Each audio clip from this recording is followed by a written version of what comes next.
Salut à tous, vous avez déjà tous vu ces 10 voitures alignées, plantées dans le sol. Il en existe des photos, des vidéos ou même des musiques qui en parlent. Son statut d'énorme symbole de la pop culture automobile n'est plus à faire. On voit des références à cet endroit un peu partout.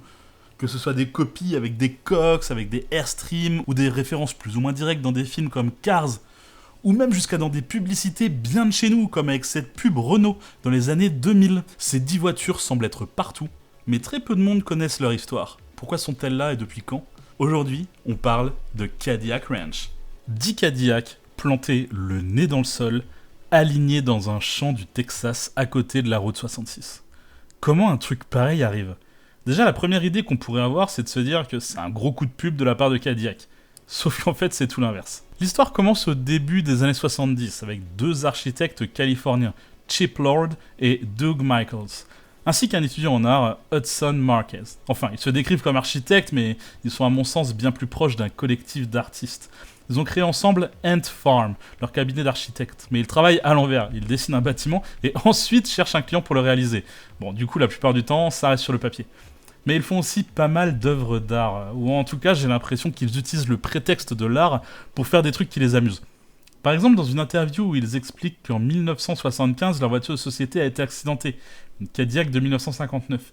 Du coup, ils ont décidé d'en faire une œuvre d'art. L'œuvre d'art en question, transformer la Cadillac en une sorte de vaisseau spatial et traverser un mur de télévision avec. Alors, ils ont expliqué cette action comme une critique de la société des années 70 qui est fixée à la télévision. Mais en réalité, j'ai surtout l'impression qu'ils avaient envie de traverser un mur de télé avec leur Cadillac. Et pour en revenir à notre histoire, les trois hommes se sont mis en tête de rendre hommage à la folie des années 50. Cette période un peu magique aux États-Unis où tout était possible. Et quoi de mieux pour représenter ça que les ailerons des Cadillacs? Ouais, ils aiment bien les Cadillacs. No other mark of identification speaks so clearly of the product that bears it as does the famous Cadillac V and Crest. Here, it adorns the hood of the 1955 Cadillac. Ça les faisait rire que pendant cette décennie, chaque année Cadillac sortait un aileron plus grand, plus impressionnant, plus travaillé, et que pour rester à la pointe, il fallait absolument avoir la toute dernière Cadillac à chaque fois. En 1974, quand ils ont créé le Cadillac Ranch, ils étaient clairement nostalgiques de cette époque, un peu mythique, qui a débuté au milieu des années 40, juste après la guerre, et s'est arrêtée en 1963, l'année de l'assassinat de Kennedy. Ils ont donc pris 10 Cadillacs qui représentaient au mieux les différentes évolutions des arrières de la marque. Ça explique aussi pourquoi elles ont été enterrées avec l'avant dans le sol, puisque le vrai sujet, c'est la partie arrière. Pour financer ce projet, ils ont fait appel à un millionnaire local, Stanley March III, un brin excentrique. Au début, il n'était pas convaincu par le projet et a répondu à Ant Farm que si ça l'intéressait, il répondrait d'ici le 1er avril. À l'époque, les gens avaient de l'humour et ne se prenaient pas trop au sérieux. Le projet lui a finalement plu, puis il faut dire qu'au final, le budget n'était pas énorme puisque dans les années 70, on trouvait des Cadillacs des années 40 et 50 pour vraiment pas grand chose.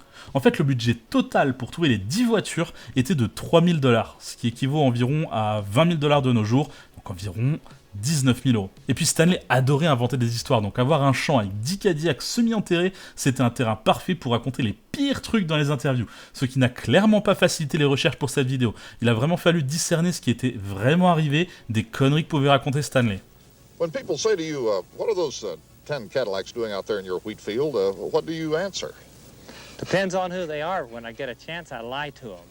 I tell them it's for an Elvis Presley movie or it's for Evel Knievel to jump over. Parmi les 10 voitures, la plus dure à trouver, c'était la 57.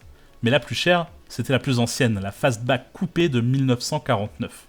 On voit d'ailleurs ici Doug Michaels acheter la fameuse coupée 49. C'est la dernière des 10 Cadillacs à avoir été achetée, et c'est également la première qui sera enterrée. Elles sont enterrées dans l'ordre de la plus ancienne à la plus récente en à peine 5 jours en juin 1974. La grande ouverture a lieu le 21 juin avec pas mal d'invités, il y a environ 200 personnes dans le champ ce jour-là. Pour l'anecdote, la fille du concessionnaire Cadillac de la ville serait venue déposer une rose devant chaque Cadillac comme un hommage.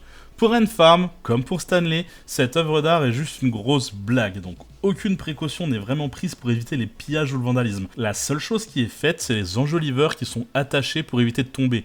À cette époque, on perdait souvent les enjoliveurs des voitures. En réalité, je pense qu'ils en avaient un peu rien à faire. Le but, c'était pas de créer un truc très permanent de toute manière. Si ça tenait 1 ou 2 ans, c'était déjà beau. Cependant, au début, ils ont quand même tenté de tenir l'œuvre en état. Stanley March demandait régulièrement à des équipes de nettoyage d'aller retirer les graffitis des voitures au Karcher parce que, ouais, la mode des graffitis à Cadillac Ranch a commencé dès les premières semaines. D'ailleurs, il est intéressant de noter que les voitures étaient déjà cramées par le soleil avant même d'être enterrées. Sur cette photo qui date de juin 1974, lors de la présentation, on peut voir que certaines peintures ont déjà bien perdu de leur éclat et que les voitures sont déjà un peu rouillées par leur utilisation précédente. Et puis quand on voit comment ils traitaient les voitures qu'ils devaient utiliser, on sent qu'ils étaient là pour le fun plus que pour le symbole. Et rapidement, ce qui devait arriver arriva. Les toits des voitures ont été enfoncés, les vitres ont été cassées, pas mal de pièces ont été volées.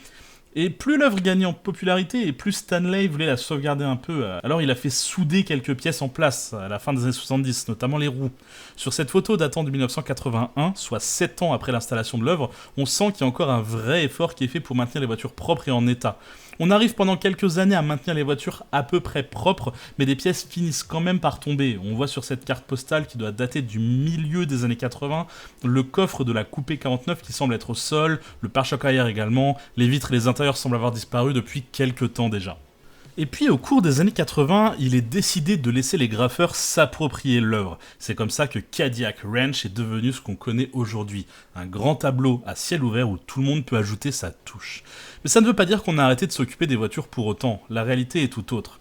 En fait, il y a eu pas mal d'opérations, plus ou moins discrètes, pour entretenir cette œuvre. Des opérations les plus voyantes, c'était quand Stanley faisait repeindre les voitures toutes d'un coup, et il l'a fait pas mal de fois, en rouge, en bleu, en rose, en noir, tout ça à différentes occasions. Mais en réalité, ça ne tenait que quelques jours, voire quelques semaines avant que les couleurs soient de nouveau plus reconnaissables. Mais il y a eu quelques réparations réalisées, par-ci par-là, notamment des panneaux qui remplacent les portes. On va même jusqu'à remplacer totalement le toit d'une des Cadillac en 2011 parce qu'il a cédé sous le poids des années et de la peinture. Et que vraiment, sans son toit, la voiture était un peu triste et ça cassait totalement l'alignement des ailerons. Personnellement, je me suis toujours demandé dans quel état sont les parties enterrées des voitures. Depuis les années 70, elles n'ont pas vu la lumière du jour. Et ça doit être impressionnant de voir la différence entre la partie avant, uniquement abîmée par la nature, par le fait d'être enterrée, et la partie arrière qui a été taguée, pillée et vandalisée au fil du temps. Mais j'imagine bien que personne n'a même jamais eu l'idée de déterrer ces voitures. Et en fait, si. En 1997, on se rend compte que la ville de Amarillo, juste à côté de l'installation, continue de grandir et de se développer, et que bientôt elle va rattraper le champ où sont installés les Cadillac. Il est donc décidé de déplacer les 10 voitures sur 3 km, pour les placer un peu plus loin dans un autre champ. Malheureusement, il n'y a que très peu d'images de cet événement, pourtant tout a été documenté à l'époque, mais les images sont très compliquées à retrouver. Quelques années plus tard, en 2002, une opération de restauration est menée sur le site pour rendre aux 10 Cadillac leur couleur d'origine. Ça se passe dans le cadre d'une restauration des sites les plus importants de la route 66, et le tout est financé par les hôtels Hampton Inn. On sent que le but c'est juste un petit coup de pub parce que, en tout et pour tout, ils vont juste repeindre par-dessus la peinture existante les codes couleurs d'origine des voitures. Ils ne vont même pas prendre le temps de retirer les couches de peinture qui se sont agglutinées au fil du temps. Évidemment, à peine les voitures repeintes, elles sont immédiatement recouvertes de graffiti à nouveau, et en quelques jours, il ne restait absolument plus rien de cette fameuse restauration. Voici une vidéo de 2003 où on peut voir l'état des Cadillac à ce moment-là, et c'est comme si Hampton Inn n'était jamais passé par là. Dernier événement en date, c'est en 2019, malheureusement, l'incendie volontaire de la Coupé 49 qui, heureusement, n'a pas touché la structure de la voiture, mais qui l'a quand même laissé dans un bien triste état. C'est quand même fou que ces voitures soient restées là depuis les années 70, pour être brûlé il y a à peine 3 ans de ça.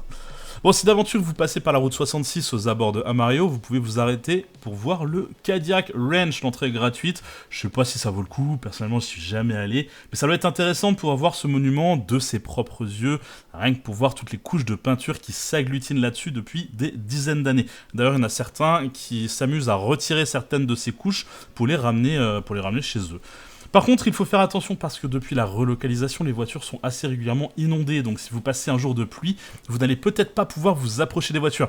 Pour une fois qu'il y a une œuvre qu'on peut toucher ou même sur laquelle on peut monter, autant pouvoir en profiter. Merci d'avoir suivi cette vidéo jusqu'au bout. Comme d'habitude, je vous invite à en regarder d'autres et à vous abonner si ce n'est pas déjà fait. Allez, bye bye.